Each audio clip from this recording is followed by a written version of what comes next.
My case, President Tinubu at 2.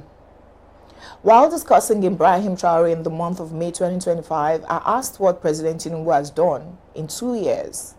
This is what he said he has done. 1. Bold reforms, measurable results. Here, President Tinubu touts fuel and foreign exchange subsidies removal as his administration's achievement. He said inflation is easing, fiscal policy is improving, public revenue is growing, and more foreign investment is coming in. 2. Tax reform and shared prosperity. President Tinubu praises his government for removing multiple taxation and helping MSMEs grow.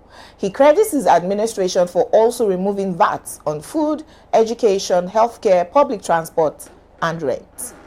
3. Security gains and youth empowerment.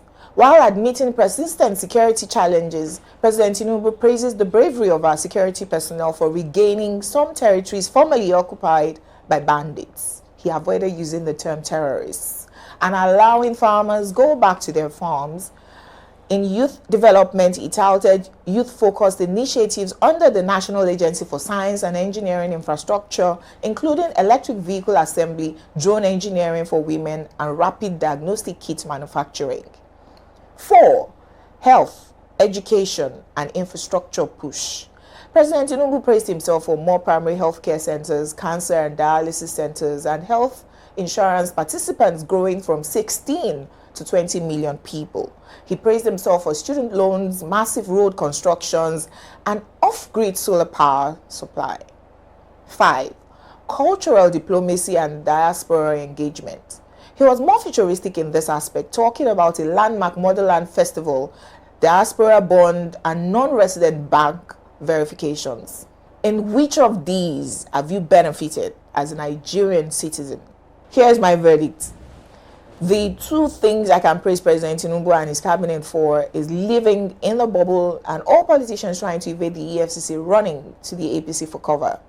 I don't even want to compare him to Ibrahim Traore because that would be comparing oranges and apples.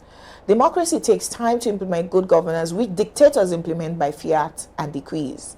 But President Tinubu praising himself for security while Governor Zulu of Borno State says we have lost more territories to terrorists must be a joke. Removing subsidies that weaken the naira without improving production that would make you self-sufficient, need less foreign exchange, and even earn more from exports is hiding your head in the sand like an ostrich. Praising yourself for student loans that are allegedly fraught with corruption is another level of delusion, while praising yourself for more diaspora inputs because people who japa have to invest more in saving their families back home from hunger is definitely not telling yourself the truth. Using going off the grid, which is only for Aso Rock by the way, and non-resident bank verifications to praise yourself is looking for a needle in a haystack. At this point, I may have to consult Rabbi.